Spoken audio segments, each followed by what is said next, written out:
Welcome to lady Steph channel. இந்த சேனலில் TNPSC ரிலேட்டடாக இருக்கக்கூடிய எல்லா வீடியோஸும் நான் அப்லோட் பண்ணுறேன். ஸோ இந்த சேனலை இது வரைக்கும் சப்ஸ்கிரைப் பண்ணாதவங்க இந்த ரெட் கலர் சப்ஸ்கிரைப் பட்டனை கிளிக் பண்ணி சப்ஸ்கிரைப் பண்ணிக்கோங்க. நான் போடக்கூடிய எல்லா வீடியோஸும் உங்களுக்கு நோட்டிஃபை ஆகணும் அப்படின்னா இந்த பெல் பட்டனை கிளிக் பண்ணுங்கள். ஹாய் ஃப்ரெண்ட்ஸ், நம்ம இந்த வீடியோவில் ஜூலை மந்தோட கரண்ட் அஃபேர்ஸ் ஒன்னா பார்க்கலாம். ஃபர்ஸ்ட் நியூ அப்பாயின்மெண்ட்ஸ் பார்ப்போம், யாரெல்லாம் புதுசாக நியமனம் செய்யப்பட்டிருக்காங்க அப்படின்னு. ஸோ ஃபர்ஸ்ட் பார்த்தோம்னா ஐநா அவை, யுனைடெட் நேஷன்ஸ் இருக்காங்க இல்லையா, ஐநா அவையோட சர்வதேச குடியேற்ற அமைப்போட புதிய தலைவராக யாரு தேர்ந்தெடுக்கப்பட்டிருக்காங்கன்னா போர்ச்சுகல் நாட்டோட வழக்குரைஞராக இருக்கக்கூடிய ஆண்டனியோ விட்டோரினோ அப்படிங்கிறவங்க தேர்ந்தெடுக்கப்பட்டிருக்காங்க.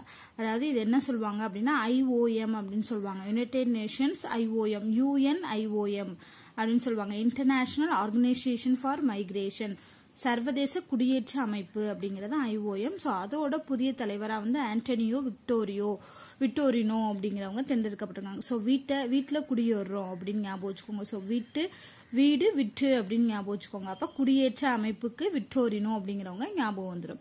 அடுத்து பாத்தீங்கன்னா டெல்லி மற்றும் மாவட்ட கிரிக்கெட் சங்க தலைவராக யாரு பொறுப்பேற்றிருக்காங்க, DTCA அப்படின்னு சொல்லுவாங்க, Delhi and district cricket association அப்படிங்கிறது. ஸோ இந்த சங்க தலைவராக ரஜத் சர்மா அவர்கள், இவர் ஒரு ஜேர்னலிஸ்ட், பத்திரிகையாளர். ஸோ இந்த ரஜத் சர்மா அவர்கள் டெல்லி மற்றும் மாவட்ட கிரிக்கெட் சங்க தலைவராக தேர்ந்தெடுக்கப்பட்டிருக்காங்க.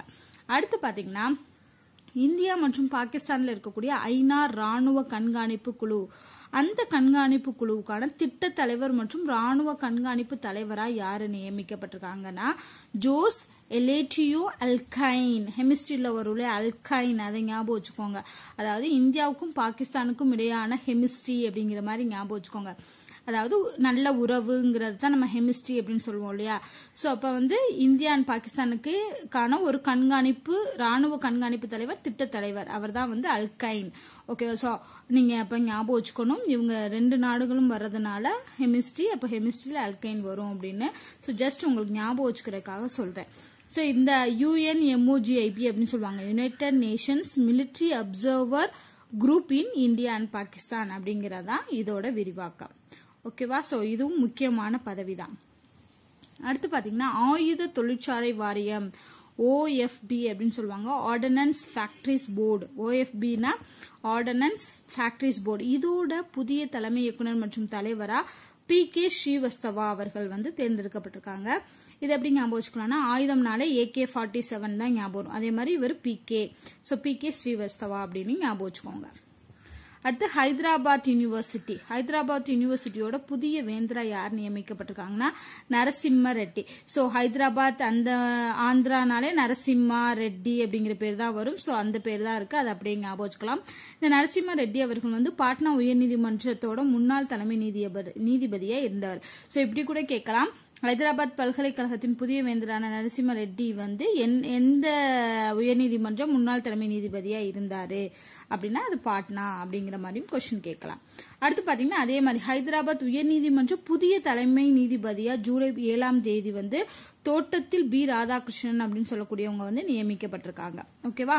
சோ தோட்டத்தில் B ராதாகிருஷ்ணன் அவர்கள் ஹைதராபாத் உயர்நீதிமன்றத்தோட புதிய தலைமை நீதிபதியா நியமிக்கப்பட்டிருக்காங்க. அடுத்து மிக முக்கியமான ஒரு பொசிஷன் தான், அப்பாயின்மெண்ட் தான் இது. தேசிய பசுமை தீர்ப்பாயம் அப்படின்னு சொல்லுவாங்க, நேஷனல் கிரீன் ட்ரிபியூனல் அப்படின்னு சொல்லுவாங்க. இந்த தேசிய பசுமை தீர்ப்பாயத்தோட புதிய தலைவர் நியமிக்கப்பட்டிருக்காங்க ஜூலை 7ஆம் தேதி. அவர் யாருன்னு பாத்தீங்கன்னா ஆதர்ஷ் குமார் கோயல் அவர்கள். இவர் பாத்தீங்கன்னா 5 வருஷத்துக்கு நியமிக்கப்படலாம், இல்லைன்னா 70 வயசு வரைக்கும் இவர் இந்த பதவியில நீடிக்கலாம். இவரோட வயசு பாத்தீங்கன்னா இப்ப 64. ஓகேவா. சோ ஆதர்ஷ் குமார் கோயல் தேசிய பசுமை தீர்ப்பாயத்தோட புதிய தலைவரா நியமிக்கப்பட்டிருக்காங்க. ஸோ இதை எப்படி ஞாபகம் வச்சுக்கலாம்னா பசுமை, நம்ம நாட்டில் பசுமையே போயிருச்சு, கோயாவாயிருச்சு, கோனா போறது. ஸோ பசுமையே இல்லாத நாடா ஆயிடுச்சு, அதனால பசுமை தீர்ப்பாயத்தோட தலைவர் கோயல் அப்படிங்கறத ஈஸியா ஞாபகம் வச்சுக்கலாம். அடுத்து ஒளிபரப்பு உள்ளடக்க புகார்கள் சபை அப்படின்னு சொல்றதுதான் BCCC அப்படின்னு சொல்லுவாங்க, பிராட்காஸ்டிங் கண்டென்ட் கம்ப்ளைண்ட்ஸ் கவுன்சில், உள்ளடக்க புகார்கள் சபை. இதோட புதிய உறுப்பினரா உதய் K வர்மா அவர்கள் நியமிக்கப்பட்டிருக்காங்க. ஸோ இது எப்படி ஞாபகம் வச்சுக்கலாம்னா உதயம்னா என்னது, எது உதயமாகும், சூரியன் உதயமாகும். ஸோ சூரியன் உதயமானதான் ஒளியை பரப்பும், அது ஒரு ஒளி இது ஒரு ஒளி. பட் நம்ம ஞாபகம் வச்சுக்கிறதுக்காக ஈஸியா வச்சுக்கலாம். ஸோ ஒளிபரப்பு உள்ளடக்க புகார்கள் சபை ஒளி எதை பரப்பும்? சூரியன் தான். சூரியன் உதிச்சுதான் ஒளி பரப்பு. அப்போ உதை அப்படிங்கிறது ஞாபகம் வரும். உதைக்கே வருமா அப்படிங்கிறவரு ஞாபகம் வருவாரு. அடுத்து இந்திய பல்கலைக்கழகங்கள் சங்கம், AIU அப்படின்னு சொல்லுவாங்க, அசோசியேஷன் ஆஃப் இந்தியன் யூனிவர்சிட்டி. இதோட புதிய தலைவரா சந்தீப் சஞ்செட்டி அவர்கள் வந்து நியமிக்கப்பட்டிருக்காங்க. இவர் வந்து இந்த சங்கத்தோட 97வது தலைவரா நியமிக்கப்பட்டிருக்காரு. இந்திய பல்கலைக்கழகங்கள் சங்கத்தோட புதிய தலைவர் சந்தீப் சஞ்செட்டி. சோ இது எப்படி ஞாபகம் வச்சுக்கலாம்? எல்லா பல்கலைக்கழகங்களுக்கும் சேர்த்து சந்திப்பு நடத்துவாங்க, அதாவது ஒரு மீட் மாதிரி நடத்துவாங்க அப்படின்னு ஞாபகம் வச்சுக்கோங்க. சோ சந்தீப் அப்படிங்கிறவரை ஞாபகம் வந்துருவாரு. அடுத்து பாத்தீங்கன்னா உலக விவகாரங்களின் இந்திய அவைக்கான தலைமை இயக்குனரா யார் நியமிக்கப்பட்டிருக்காங்கன்னா TCA ராகவன் அவர்கள். Indian council of world affairs. So இது வேர்ல்ட் அஃபேர்ஸ்னா இங்க CA கரண்ட் அஃபேர்ஸ் அப்படின்னு ஞாபகம் வச்சுக்கோங்க. TCA ராகவன் வேர்ல்ட் அஃபேர்ஸோட இந்தியன் கவுன்சில் ஆஃப் வேர்ல்ட் அஃபேர்ஸோட தலைமை இயக்குனர் TCA ராகவன். உலக விவகாரங்களின் இந்தியாவைக்கான தலைமை இயக்குனர். அடுத்து ராஜஸ்தானோட மின்சார ஒழுங்குமுறை ஆணையத்தோட புதிய தலைவரா ஸ்ரீமத் பாண்டே அவர்கள் நியமிக்கப்பட்டிருக்கார். இதெல்லாம் ஜஸ்ட் தெரிஞ்சுக்கோங்க, இது ரொம்ப இம்பார்ட்டன்ட் கிடையாது. இந்த உயர்நீதிமதி இந்த தலைமை நீதிபதிகள் அதெல்லாம் ரொம்ப இம்பார்ட்டன்டா இருக்கு. அடுத்து பாத்தீங்கன்னா நமது அண்டை நாடான பாகிஸ்தான்ல ஃபர்ஸ்ட் டைமா ஒரு பெண் உயர்நீதிமன்ற தலைமை நீதிபதி நியமிக்கப்பட்டிருக்காங்க. சோ இந்த மாதிரி எல்லாம் கேட்கறதுக்கான சான்சஸ் இருக்கு. அவங்க பேரு பாத்தீங்கன்னா தாஹிரா சப்தார் அவர்கள். சோ தாஹிரா அப்படிங்கறதை ஞாபகம் வச்சுக்கோங்க, பாகிஸ்தானோட முதல் பெண் உயர்நீதிமன்ற தலைமை நீதிபதி. அடுத்து ஃபைனலா பாத்தீங்கன்னா மிக மிக முக்கியமானது, இதுல இருந்து ஒரு கொஸ்டின் நம்ம எக்ஸ்பெக்ட் பண்ணலாம். ஏன்னா நம்ம இந்திய அரசியல் சாசனம் இருக்கு இல்லையா, இந்தியன் கான்ஸ்டிடியூஷன், அதுல ஒரு பிரிவு 80ல வந்து ஒரு கண்டிஷன் கொடுத்திருக்காங்க. அது என்னன்னா குடியரசுத் தலைவர் வந்து ராஜ்யசபாவுக்கு மாநிலங்களவைக்கு வந்து மொத்தம் 12 உறுப்பினர்களை தேர்ந்தெடுக்கலாம். இது வந்து குடியரசுத் தலைவர் மட்டும் தேர்ந்தெடுக்கிறது அப்படின்னு நம்ம ஏற்கனவே கான்ஸ்டிடியூஷன்ல பார்த்தோம். சோ அதுபடி குடியரசுத் தலைவர் வந்து 12 உறுப்பினர்களை நியமனம் செய்வார். அவங்க பாத்தீங்கன்னா விளையாட்டுத்துறையா இருக்கலாம், இல்ல கலைத்துறையா இருக்கலாம், இசைத்துறையா இருக்கலாம், இந்த மாதிரி விவசாயம் வேளாண்மை சார்ந்த துறையா இருக்கலாம், எழுத்தாளர்களா இருக்கலாம். இந்த மாதிரி இருக்கக்கூடிய துறைகள்ல இருந்து குடியரசுத் தலைவர் நியமிப்பார். அப்படி போனவங்க தான் பாத்தீங்கன்னா சச்சின் டெண்டுல்கர் அவர்கள் வந்து எம்பியா போனாரு, குடியரசுத் தலைவர் நியமனம் செஞ்சுதான். சோ அதுல பாத்தீங்கன்னா மொத்தம் 12 பேர் நியமனம் செய்யலாம், அதுதான் ரூல்ஸ். அதுல இருக்கக்கூடிய 12 பேர்ல இப்ப அந்த புதுசா 4 பேரை மட்டும் புதுசா நியமனம் செஞ்சிருக்காரு. ஆல்ரெடி 8 பேர் இருக்காங்க, எக்ஸ்ட்ரா 4 பேரை நியமனம் செஞ்சிருக்காரு. அவங்க யாரு அப்படின்னு பாத்தீங்கன்னா பரதநாட்டிய கலைஞரான சோனால் மான்சிங் அவங்க, எழுத்தாளரான ராகேஷ் சின்ஹா, சிற்ப கலைஞரான சிற்பியான ரகுநாத் மோகபத்ரா மற்றும் விவசாய தலைவரான ராம் ஷக்கால்.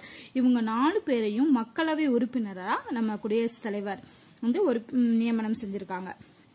சோ அது எந்த பிரிவுன்னு கேட்கலாம். 4 பேரை நியமனம் செஞ்சது எந்த பிரிவுன்னு கேட்டா பிரிவு 80 கீழ் 81A சொல்லிருக்க விதியின்படி உங்களை நியமனம் செஞ்சிருக்காரு. இந்த 4 பேர்ல ஒரு பேரை மாற்றி கொடுத்துட்டு இதுல யாரு வந்து நியமனம் செய்யல, இல்ல யார் நியமனம் செஞ்சிருக்கா அப்படிங்கிற மாதிரி கேட்கலாம். சோ பேரை நல்லா ஞாபகம் வச்சுக்கோங்க. சோனால் மான்சிங், ராகேஷ் சின்ஹா, ராகேஷ் ரகுநாத், 3மே ஒரு ஆள் அவர். ராகேஷ் ரகுநாத், ராம் சக்கால், இவங்க 3 பேரும். ஒருத்தர் மட்டும் சோனால் மான்சிங் அவர்கள்.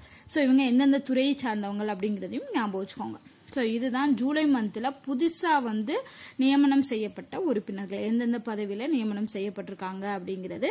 சோ இது கண்டிப்பா உங்களுக்கு யூஸ்ஃபுல்லா இருக்கும். இதுல உங்களுக்கு ஏதாவது டவுட் இருந்துச்சு அப்படின்னா இந்த வீடியோக்கு கமெண்ட் பண்ணுங்க. அண்ட் இந்த வீடியோ உங்களுக்கு பிடிச்சிருந்தா லைக் பண்ணி ஷேர் பண்ணுங்க. நன்றி.